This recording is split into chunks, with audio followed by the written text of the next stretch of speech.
Ayun mga kaibig, at nandito tayo kina Nanay Delia.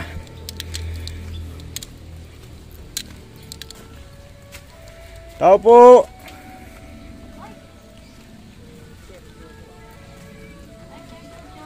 Oh, mukhang katatapos niya lang kumain ah. Ako, kararating ko lang, pinakain ako. Pasok ko kayo, Sergio. Naulan, Sergio. Naulan ano?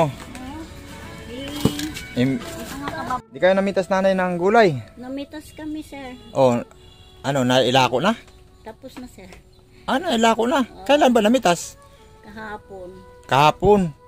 Kahapon, nahilo nga ako.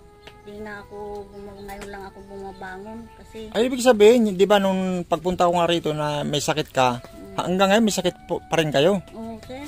Ay, grabe naman. Ano pinipilit ko lang ang sarili ko, sir, kasi gawang kung hindi na... Ano ba, di ka nagpa-check up para malaman kung ano talaga yung ano? Ngayon di pa ako... Di ba sinamahan kayo dati ni Inday Glo na magpa-check up? Oh, anong ba nang... Elina, ano ba nang kuha ninyo? Ano ang sakit po ninyo? Marami. Ngayon hindi ko alam kung bakit napaghihilaw ko kahapon, nadapa, nahuhulog ako kung saan saan. Para akong lasing na naglalakad. Muntik pa ako masaksak ng itak ko dahil dala-dala ko yung itak ko, nadapa ako. Para akong lasing, dala-dala ko yung sigulay Maya-maya natutumba ako. Kayo ang nagpipitas kahapon? Kasi naglako sila ng suman. Anong umaga naglako sila? Grabe. Tapos nagtinda, kailan kayo nagtinda ng gulay? Kanina lang. Kanina lang din. At naubos na. Ubos. May ilang tali naman yung natinda ninyo lahat? Ano lang, kunti lang ang sampung talbos. Tapos 15 kangkong. 15 sa luyot. Di may kwan din. May 500 din na binta? Wala. Meron. Meron. Okay. Di at kahit pa paano kumikita. Ang problema nga lang bakit yung sakit mo, di ba, sabi ko sa nanay, magsuob ka, parang nagdahilan lang yan. Ano palagay mo? Sinusuob nga ko niyan. Dahil na. Nasuob ka na? Ito ngayon, simula nung... Hindi pa, sir. Dapat sabi ko siya, magsuob ka, parang kung... Halimbawa, di talaga gumaling yung kuhan mo, halimbawa kung mga trangkaso lang, tanggal agad yun. Sa palagay ko lang ha. Pero kung may mga diferensya na yung mga kuhan natin, yung mga... sa kalooban, yung ng katawan natin, may mga diferensya tayo doon, hindi kaya na suob yun. Sabi nga nila, baka mababaraw ang dugo ko. Oo. Kasi gawang ganyan daw ang mababang dugo ko, baka mano na naman yung puti kaysa sa pula. Dapat kaya nga. Kailangan pa-check up daw ulit ako. Dapat nga makakuha ng dugo ninyo kasi nga, puro gulay kayo rito Di ba? Oo nga. Daming malunggay Malunggay, lulusog na malunggay. At saka... tungkwan dito. Tapos yung suman, kailan kayo naglako ng suman? Kahapon. Kahapon lang din. Tapos saka ilang piraso? 70 pieces? Hindi, wag na concept. Kahit mga 60, 50, ganoon. Okay na rin. Tapos yung gulay ngayon, pagbintahan, binili yung jinky ng ulam, yung pinambili ng pinambili ng tubig, 215. Tapos nanay, yung kuha ninyo nanay, yung sa uniform, hindi pa nakuha? Hindi pa raw, kailan daw makukuha din? Susunod na linggo pa daw. Sa sunod na linggo? Baka siguro bago magpasukan. Okay. Wala na ba silang kulang nanay na bibilhin pa? Mayroon pa po, sir, hindi pa ako bukas na sana ang balak namin kaso nga, birthday niyang bukas. Birthday ni Jinky bukas. Ay, grabe. Happy birthday pala. Birthday na pala ni Jinky. Ayun. 16 years old ka na. Ayun. 16 years old na si Jinky pala. Kaya hindi ko sila pinagtinda. 13 bukas, di ba? July 13. Munti ko nang makalimutan Di ba, nung kuha natin, napag-usapan din natin yung birthday niya. July 13, birthday na pala ni... ni Jinky.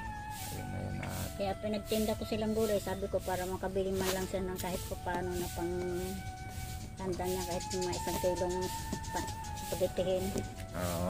Sabi ko kahit 1 kilo spaghettihin lang, kapag handa ka man lang paminsan-minsan, sabi mo gano'n. Ayun. Nag-aano nga sa akin. Kaya, ako limot ko naman ang birthday niya.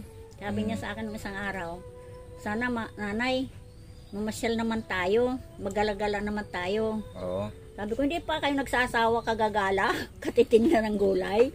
Yung palang ibig niya sabihin, yung magalagala yung... Magpunta naman ng SM siguro. Oo. Ganon. Sabi, maglaro-laro lang kami, nay. Sabi niya ganon. Sino sasabi?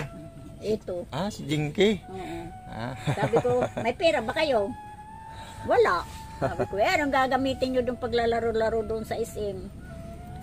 Kaya pinagtinda ko sila ngayon ng gulay para bukas hindi na sila magtinda. Ah, kaya pala. Kasi nga birthday pala ni Jinky. Ayun. Kay Jinky kahapon, Si. yung uniforme nila. Oh, anong nangyari? Dito Dito ka kaya Jinky para dito ka, para- kita ka, malayo ka sa ano. Oo. Alisin mo na si Golden dyan. Sobrang ang sakit ng ulo ko, sir. Oh, bakit di kayo uminom ng Dami na akong gamot na iniinom. kuwan nga ngayon nanay, mag-sob lang kayo. Subukan nyo lang na isang sob lang. Mamaya sob ako kay anong Talokbong, ang gagawin nyo nga doon sa pagsuhod ninyo, di ba, pakulo kayo doon tubig. Oh. Unti-unti mo lang yung pagbukas. Ganun. Tapos hanggang sa buksan mo ng malaki. Tapos yung halimbawa, wala na yung init, yung sandok, haluin nyo yung tubig. Ay, ganun. Oo, para parang Wala nang ihalo doon sa... Lagyan mo lang ng asin. Ay, Asin lang. Yun ang lalagay mo. Napaghihilo ko, hindi ako Hindi kayo kanina, tinatawag nga akong deglo, hindi ako makabaon, natulog ako kasi gawang nahihilo talaga ako sa pagbabangon ko para akong dinuduyan. Ay, masama talaga ang kuha ninyo. Baka nga yung dugo ninyo. Umiikot ang paningin ko. Pero wala ka, di ba wala ka may diabetes ka ba nanay? Wala naman, di ba? Wala. Wala no. Walang diabetes. Ano, kailangan mo talaga niya magpa-check up. Kaya, aywan ko. Sabi dyan sa may Munting Height daw yata bukas. Bukas eh? Sabado. Wala, sarado. O yan nga. Sarado. Di ba bukas yung magbubukas? Sabi, mayroon daw sa court. Sabi, pa-check up daw ko para mapaano daw yung buong katawan ko. Ay, yung paninda niyo suman ni Jinky, mabilis ding naubos? Ano po, 11 na kami nakauwi. Nang tapos anong oras kayo malis? Alas 6, alas 7, ganun. Alas 6 po. Alas 6, tapos 11 na kayo nakauwi. Makakuan din, malayo narating ninyo. Ano po, hanggang simbahan lang po ng Kiko. Hanggang simbahan lang. Malapit lang. Dito sa Kiko. Opo. Tama, dito sa simbahan. Tapos yung gulay ninyo kanina, anong oras na ubos? Ano po, mag-aalas 12. Mag-alas 12. Makakuan din talaga. Ibig sabihin, malayo rin narating ninyo. Ano lang po, ikot ng Sanana. Sa Sanana lang. Yung mga looban. Sa looban ng Sanana. Di ba yung palengke ron? O sa looban ng palengke? Pumasok kayo, hindi? Ano po, yung mga iskinita po dun. Mga iskinita. At ayun mga kaibig.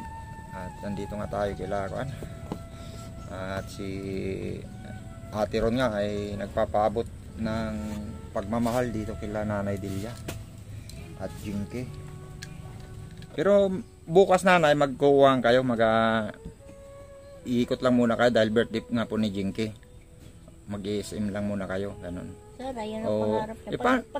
Pagka okay na ako, sir, pagkaya ko na maglakad kasi gawa ng... Nahihilo ka pa talaga sa ngayon? Oo.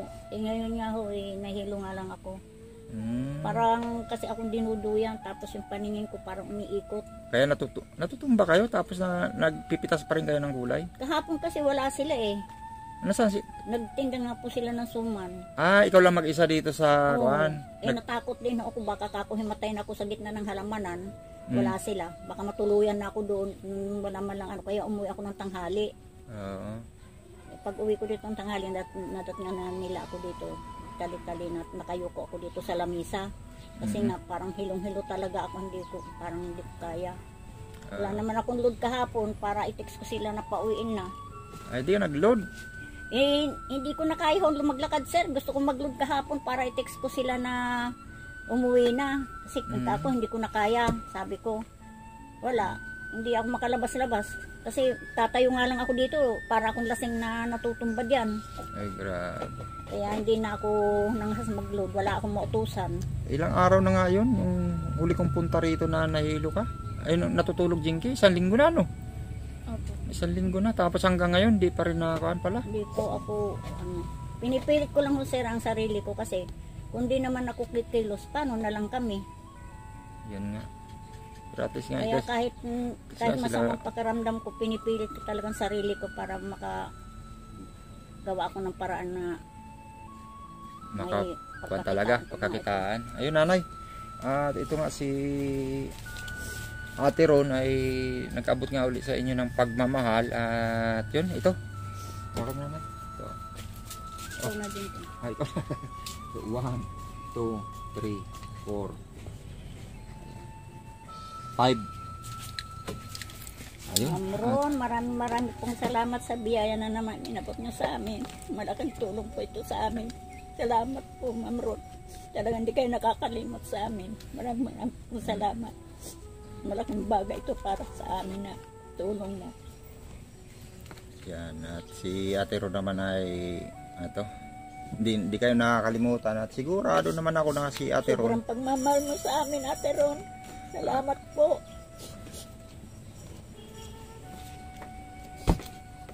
Maraming salamat po, Ma'am Ron, sa tulong niyo po.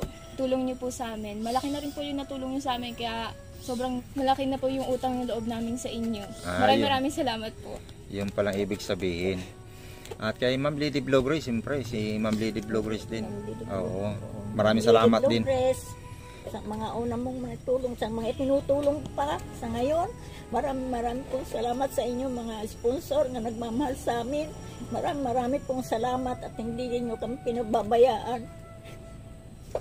Kayo na pong magpalain po kayo ng mahal na Panginoon. Nilaan dyan po kayo na nakasubaybay sa amin. Salamat po, Ma'am Ron. Ayun. At yun lang nanay, nagkuha nga lang ako rito. At yun nga, si Ate Ron nga ay nagpaabot nga na sa inyo ng pagmamahal. At yun, maraming salamat mga kaibig kay Ma'am Lady Blowgrace, Ate Ron, at sa lahat pa na magmamahal kila Nanay Delia, at Jinky, at Lisel. At yan, si Lisel ay tulog pa, ginising lang ni Jinky. Nakatulog ata ito galing sa pagod, sa pagtinda. Ay, yun nga pala, yung bite, kalimutan ko. Nagamit nyo na? Opo, nagamit namin kanina kaso pa-istap-istap po. Kasi nakakalas po yung kadena. Nakakalas talaga? Sige, at pagbalik ko asikasuhin natin. Ayun, sige. Bye-bye mga kaibig. At yan lang pong update dito kay Nanay Delia at Jinky. Hello mga viewers.